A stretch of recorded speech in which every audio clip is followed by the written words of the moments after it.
स्पर्श class 10th। Chapter का नाम है अब कहाँ दूसरे के दुख से दुखी होने वाले।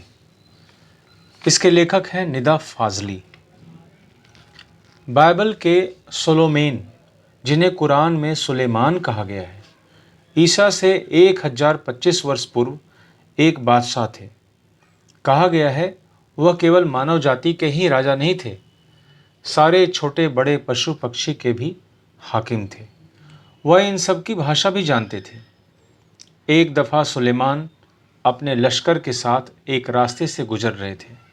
रास्ते में कुछ चींटियों ने घोड़ों की टापों की आवाज़ सुनी तो डर कर एक दूसरे से कहा, आप जल्दी से अपने अपने बिलों में चलो, फौज आ रही है। सुलेमान उनकी बातें सुनकर थोड़ी दूर पर रुक गए और चींटियों से बोले, घबराओ नहीं, सुलेमान को खुदा ने सबका रखवाला बनाया है। मैं किसी के लिए मुसीबत नहीं हूँ, सबके लिए मोहब्बत हूँ। चींटियों ने उनके लिए ईश्वर से दुआ की और सुलेमान अपनी मंजिल की ओर बढ़ गए। ऐसी एक घटना का जिक्र सिंधी भाषा के महाकवि शेख अयाज ने अपनी आत्मकथा में किया है। उन्होंने लिखा है, एक दिन उनके पिता कुएं से नहाकर लौटे। माँ ने भोजन परोसा। उन्होंने जैसे ही रोटी का कौर तोड़ा, उनकी नज़र अपनी बाजू पर पड़ी। वहाँ एक काला च्योंटा रेंग रहा था। वह भोजन छोड़कर उठ खड़े हुए। माँ ने पूछा, क्या बात है, भोजन अच्छा नहीं लगा? शेख हयाज के पिता बोले, नहीं, यह बात नहीं है। मैंने एक घर वाले को बेघर कर दिया है। उस बेघर को कुएं पर उसके घर छोड़ने जा रहा हूँ। बाइबल और दूसरे पावन ग्रंथों में नूह नाम के एक पैगंबर का जिक्र मिलता है। उनका असली नाम लश्कर था, लेकिन अरब ने उनको नूह के लक़ब से याद किया है। वह इसलिए कि आप सारी उम्र रोते रहे। इसका कारण एक जख्मी कुत्ता था।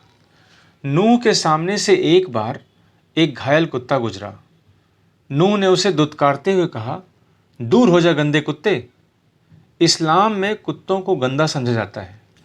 कुत्ते ने उनकी दुत्कार सुनकर जवाब दिया, न मैं अपनी मर्जी से कुत्ता हूँ, न तुम अपनी पसंद से इंसान हो। बनाने वाला सबका तो वही एक है। मट्टी से मट्टी मिले, खो के सभी निशान। किसमें कितना कौन है, कैसे हो पहचान।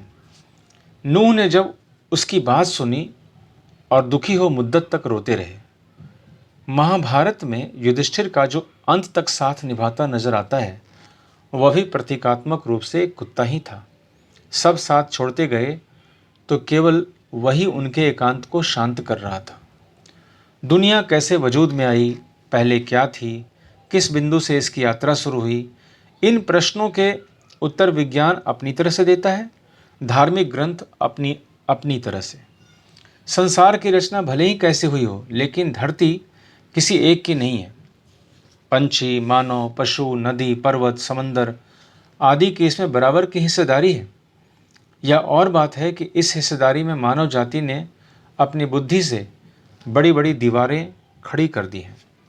पहले पूरा संसार एक परिवार के समान था, अब टुकड़ों में बंटकर एक दूसरे से दूर हो चुका है। पहले बड़े बड़े दालानों आंगनों में सब मिलजुल कर रहते थे। अब छोटे छोटे डिब्बे जैसे घरों में जीवन सिमटने लगा है। बढ़ती हुई आबादियों ने समंदर को पीछे सरकाना शुरू कर दिया है, पेड़ों को रास्तों से हटाना शुरू कर दिया है।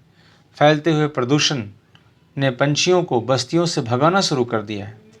बारूदों के विनाश लीलाओं ने वातावरण को सताना शुरू कर दिया है। अब गर्मी में ज़्यादा गर्मी, बेवक्त की बरसातें, जलजले, सैलाब, तूफान और नित नए रोग मानव और प्रकृति के इसी असंतुलन के परिणाम हैं। नेचर की सहन शक्ति की एक सीमा होती है। नेचर के गुस्से का एक नमूना कुछ साल पहले मुंबई में देखने को मिला था। यह नमूना इतना डरावना था कि बंबई निवासी डरकर अपने अपने पूजा स्थल में अपने खुदाओं से प्रार्थना करने लगे थे। कई सालों से बड़े बड़े बिल्डर समंदर को पीछे धकेल कर उसकी ज़मीन को हथिया रहे थे। बेचारा समंदर लगातार सिमटता जा रहा था। पहले उसने अपनी फैली हुई टांगें समेटी, थोड़ा सिमट कर बैठ गया।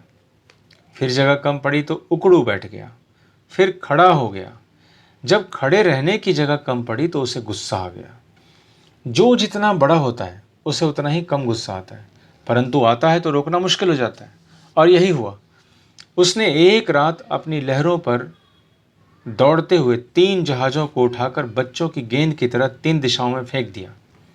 एक वर्ली के समुंदर के किनारे पर आकर गिरा, दूसरा बांद्रा के कार्टर रोड के सामने औंधे मुंह गिरा, और तीसरा गेटवे ऑफ इंडिया पर टूट फूट कर सैलानियों का नज़ारा बना।